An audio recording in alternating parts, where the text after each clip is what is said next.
Hello, hello, Cancer. Welcome to your February 2020 overview reading.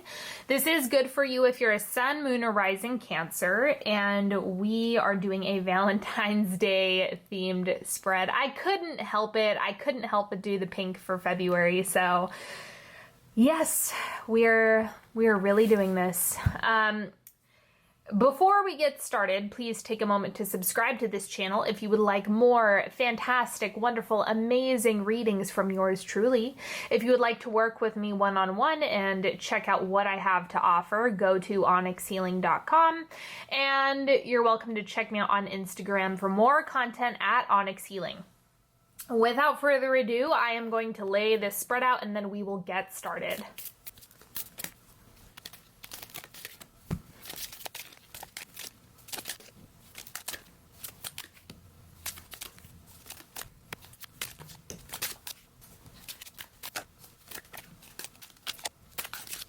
Okay, let's start with the oracle cards. First thing, no scorekeeping. I cut ties with past conflicts and make my personal life a clean, shiny slate.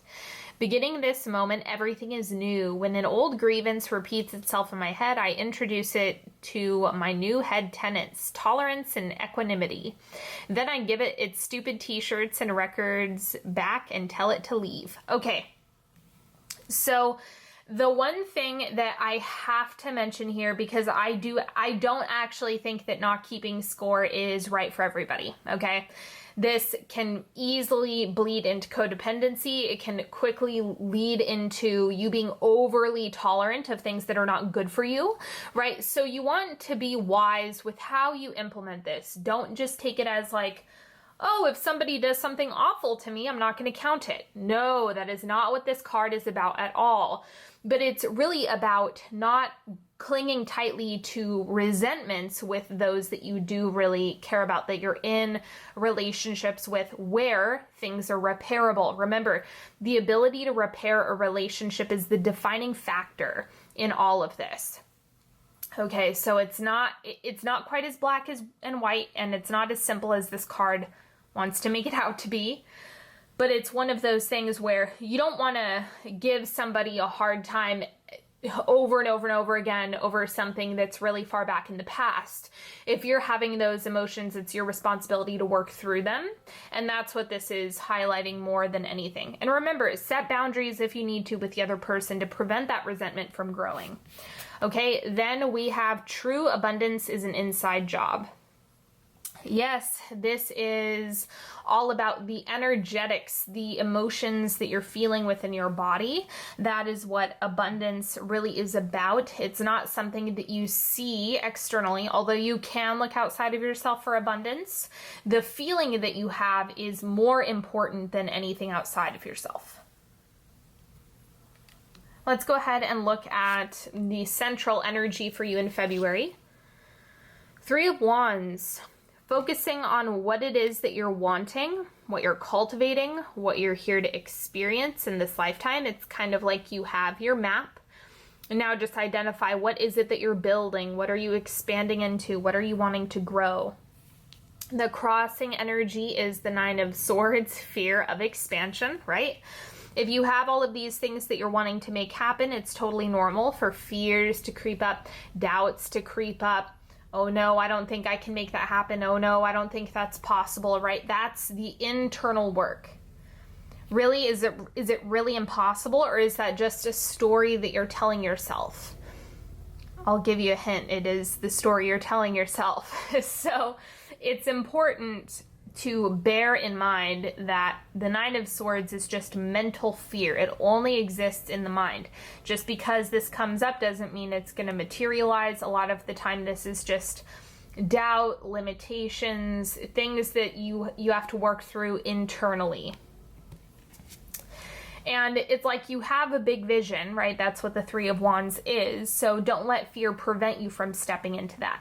What you have shifting out is the Five of Pentacles, okay?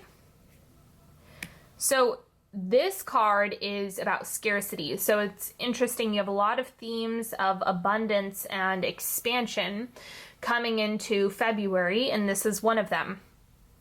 fear around money or not enough or suffering when it comes to money. That's the type of energy that you're really in the process of releasing. But to be fair, for many of us, there's a lot of comfort in staying stagnant. There's a lot of comfort in reverting back into that scarcity mindset, just because that's what we're practiced at doing.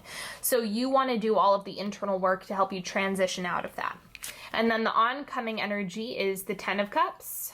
A reason to celebrate. This is happy, happy, joy, joy, good feelings, right? You create this. You're actually in charge of these experiences in many ways. And so the more you can come from that empowered place, the faster you're going to get to this Ten of Cups. It's like there's so many good things coming. I think the energy of the Nine of Swords is just you waiting for the other shoe to drop, waiting for something to go wrong, and that definitely is not the way it has to be. Of course, we all know life is not sunshine and rainbows, okay? That's not the way the world works. That's not the human experience. But the Ten of Cups is something that we get to tap into. It's something we get close to. It's something that we embody.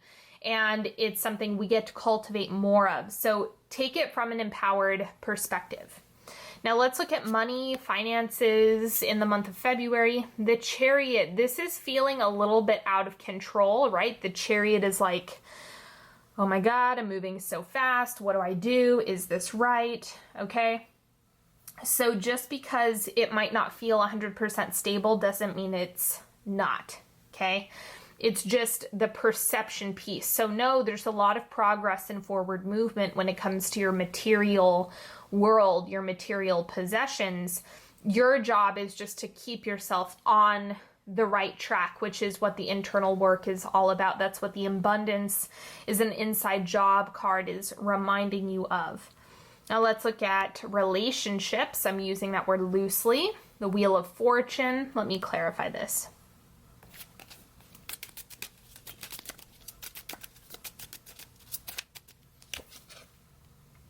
Five of Swords. Okay. Now, there's a couple things that I want to point out here. So this, the internal letters say time to move on. Some of you that might feel not ideal right now. And then you have the Five of Swords. This is like the end of a battle. So I think there are many things this month that you are going to want to move on from, that you are going to want to leave behind. You're going to want to leave it in the past. You're not going to want to keep scraping that wound open. You're not going to want to keep going into relationships that don't feel good, right? If they're not feeling good, if you've outgrown them, if you've known this for a long time, if there's been a lot of buildup, pay attention to that. Like, don't doubt yourself. And so there's definitely forward progress, but then this could also be if you have been working on things with a partner or with a friend, there might just be some things that need to be put to rest this month that you need to move on from. So I'm not predicting like all of you are going to be going through breakups. That's ridiculous, right? There's no way to say that. For some of you, yes, you might be moving on from something. For others of you, it might be one facet of a relationship, or it might be cleaning out a friend group, not resonating with certain people anymore. You know, it could be many things. So just take it however you need to hear it. Whatever you're feeling is true for you is right for you. And then this is advice for you in February. Man, this has been coming up a lot. Okay, the Five of Cups. I'm going to clarify this to get a better idea of the context. But the Five of Cups is generally disappointment and where you're placing your focus and your attention. That's what matters the most with the Five of Cups. We have the Ace of Wands. So your energetic investment, if you're constantly telling yourself a story, this is wrong, I'm not going to be able to get out of this, I'm not going to be able to fix it, I can't do it, I can't do it, there's no way I'm going to get out of this. Okay. God is going to come along and say, okay. Like, it's just going to agree with every premise that you're telling yourself. So you have to be careful with that. Instead, the Ace of Wands is having you transition that energy into what you actually want to grow, what you actually want to develop, What do you want to be true? Where do you want your energy to go? What do you want to grow? Pay attention to these things and capitalize on that. And it's all about a shift in focus. You know, when you catch yourself telling stories about there's no way to get out of this, revert back to, is that actually true, or is that just a belief, right? There's no way you can imagine up or dream up every solution. So you have to kind of catch yourself in the lies of the programs that you have running. This is what's on the horizon for you. Death. Okay, so there's a lot of transformation energy on the table. It's very interesting. There's a lot of shedding happening. There's a lot of like walking away from what isn't working, adjusting your focus, doing a lot of inside work, confronting fears, but also holding the big vision. Remember, the central energy is the Three of Wands. And with that, it's kind of like, this is the big goal. This is the thing you're wanting to achieve and where you're trying to go. And in order for that to come to life, many things have to adjust and come into the right place. I mean, you have transformation in the Ten of Cups in the oncoming positions. This is a beautiful combination. It's making you more available for this energy. If you're holding on to grief and frustration or scarcity, this is going to be a lot harder to access. The Death card is supporting you in opening yourself up, being broken open to all of the wonderful things that you do have to experience in this lifetime. So you just want to be careful of the stories that you have on repeat, and don't cut down your vision just because you're going through transitions right now. Okay, let's get into the timeline. This is the first quarter of February. You guys know the drill. Second, third, and fourth quarter. But this is where you're starting off the month. We have the Queen of Swords. Do it your way. Okay? What's right for you, what you're mentally... When you get into a space of mental clarity and trusting yourself, that's what you want to lean into. Like really exercising and practicing that. And then the second quarter, we have the Devil. Temptations, old patterns, old behaviors that don't serve you. Remember, this might actually be a flare-up of scarcity. In this second quarter, you might start off by transitioning that mindset, and then second quarter comes along and it starts to get a little bit wobbly. You might revert back into those old patterns, and that's okay. It's okay if those things come up for you again. Don't demonize them. Don't try to shove them in the closet, right? They're trying to help you, even though they're not helpful. And so the Devil is just reminding you it's an illusion. It's something that might be sitting out in front of you, but it's not legitimate. It's not the ultimate truth. So catch yourself on the illusions and know that this is adjustable. Third quarter, we have the Six of Chalices, nostalgia, inner child work. I'm getting a lot of reflections. So your environment is definitely going to be reflecting back to you what it is that you have going on, as well as your relationships. Pay close attention to the relationships in your life, what the loving, connected, harmonious people in your space are telling you. And pay close attention to your reactions, good and bad, where you feel expansive, where you feel like you're contracting. And the fourth quarter is the Ace of Pentacles. Okay, so this is initiation, planting a seed, starting to grow something or make moves in a specific direction. So I think there's an evolution that's definitely happening in February for you. I think this is going to be a really exciting time. That's just me. I just think there's a lot of growth happening, and with that comes growing pains too, right? It's not comfortable to step into doing and being something that you're not used to.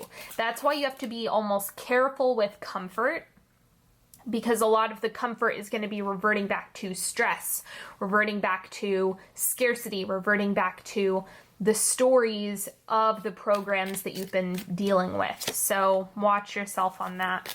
And know that by the end of the month, I think you're going to get some inspiration or a new thing that you want to implement. So that's exciting to see what exactly that's going to manifest as for you.